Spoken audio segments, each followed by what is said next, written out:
Welcome to Not Milk Never Milk. Subscribe if you're lactose intolerant. You're ready to create a database now.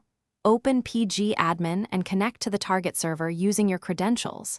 Make sure you have a role with Create Database privileges. Without that, you'll hit permission errors. Once connected, expand the server's tree and confirm the server status is green so commands will execute. If you use SSH tunneling or a custom port, verify those settings now. This ensures the GUI commands that follow will succeed and avoid interruptions when you create schemas and users. Right-click Databases and choose Create Then Database. Type a clear name and pick the owner role so privileges align. Next, setting coding, UTF-8 usually, template 0 for clean start, and table space if you use custom storage. Adjust connection limits and comments to document purpose. Before saving, switch to the SQL tab to inspect the Create Database statement.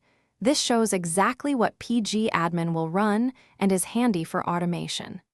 Click Save to run it. After creation, refresh the Databases node and expand your new database to add schemas, extensions like pgcrypto, and roles with proper grants so applications can connect.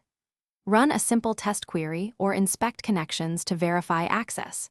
If you need to adjust settings, use Properties or the Query tool to alter the database.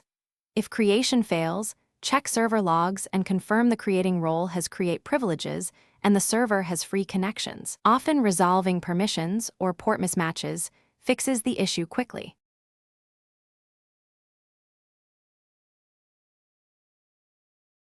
Thanks for watching. If this was helpful, leave a like and consider subscribing. See you next time.